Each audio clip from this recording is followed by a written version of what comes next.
All right, have you ever started an Illuminate session? And they have all these great tools such as, the audio. You can go to maximum simultaneous talkers, and you can add up to 6 people that are allowed to talk at a time. Or maybe you like the feature of, let's see, let's interaction. Raise hand upon entering. That way you have some audible indicator that someone's entered the room. That way if you're working on another computer or somewhere within the room, you can hear when someone actually enters the room of your Illuminate session. But you do not like the fact that you have to physically go in and change all these settings before you start every Illuminate.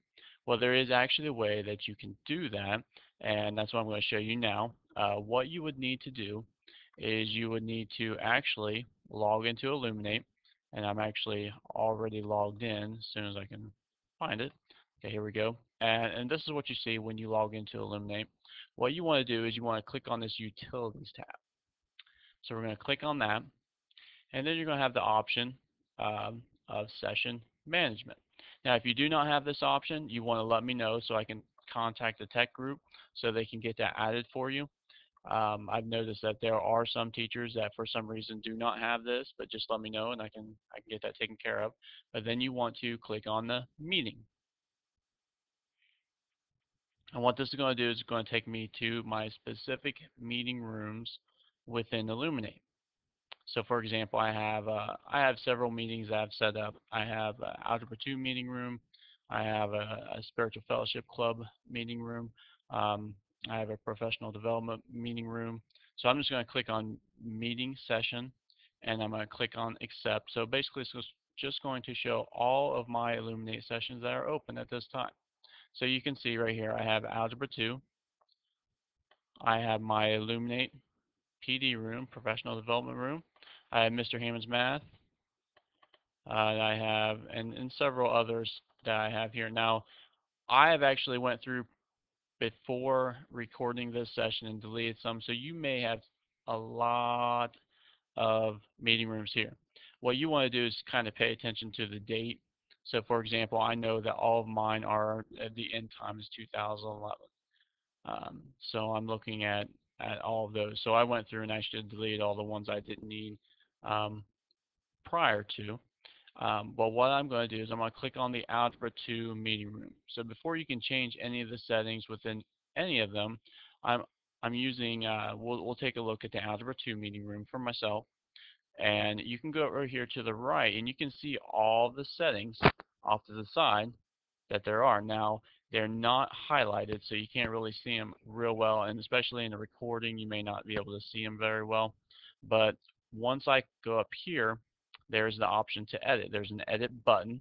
When I click on that, it actually will highlight all these items, and I can go down through here, and there are several options for me to take care of. Now, if I go back to the top, you can see, you can kind of play with a lot of these, but there are max talkers. So you can see here, I've actually already changed this to 6. So every time I log into Illuminate for my Algebra 2 classroom, I will have a max of 6 talkers, and I won't actually have to go change that setting. I could actually change the max cameras as well, but I've kept that as 1 because I don't use that option quite as much right now because of the bandwidth and so on and so forth as far as the student computers. There are some other options available as far as you have the follow chair, which I kept that because I want the students to follow me. Um, and then raise hand on entering. So you can see I have those 2 checked. So basically, when they enter my Illuminate room, the, their hand will be raised, and I'll have an audible indicator every time without actually going in and changing that setting every single time I log into Illuminate. So, and you can go down through there. There are several other options as well, but I think from at least my situation, those are probably the most valuable. You can also, which is just kind of nice, you can hide the names in the recording. So if you have a habit of recording your Illuminate sessions, you can automatically hide those names in the recording. So when people go back to view the recording, they won't actually be able to see the names of the students that were in that session, which is kind of nice. And that would happen every single time you recorded, again, within my Algebra 2 classroom or whatever classroom you save the settings for. So when you go down through here and you change some of these settings, what you would want to do after you're done with that is you want to go over here to the Save button and click on Save. And it's going to say, do you wish to return to the first page of the recordings? That doesn't really have any bearing on the saving, so you can click yes or no. I'm going to click yes, and basically it just takes me back to where I was. And that's pretty much it. So if you have any other questions on that or any of the other options there, please let me know, and I would be happy to help.